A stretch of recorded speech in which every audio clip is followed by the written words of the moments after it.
Am I reading any good health books lately? I'm always reading like 4 or 5 books, and one of them is always a health book. Uh, I do have a book that I don't know if it's necessarily in the.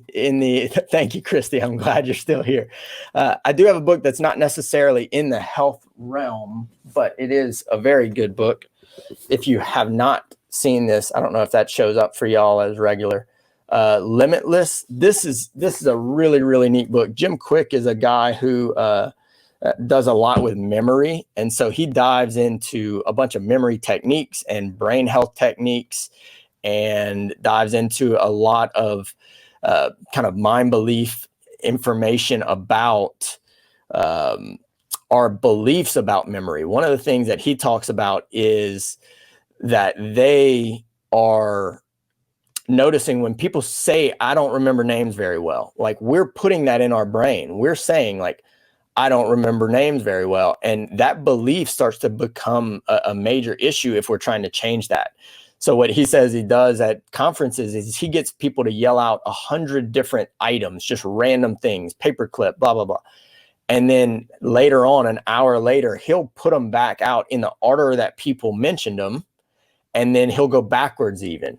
And he says he does that not to show off, but to show people like part of our limitations when it comes to memory and brain function is our self-limited beliefs about it. So he wants to open that up and open you to the possibility that a lot more is possible than what you're putting in your brain. You're putting these limitations on what you think can happen, and that's affecting really your ability to do it. And so he goes through a lot of memorization techniques, a lot of reading techniques. So this has been a really neat book. I recommend it to a lot of you. He goes through some speed reading techniques in there that are really helpful.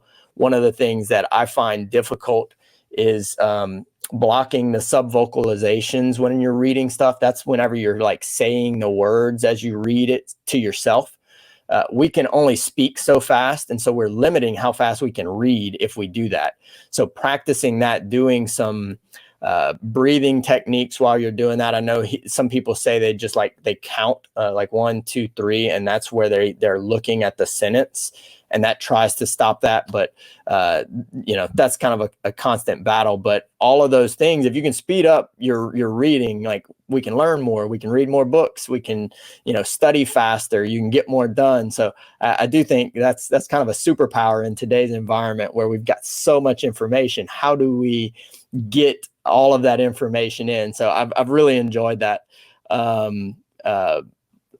Breath by James Nestor. I'm not familiar with that one, Christy. I'm gonna have to check that one out.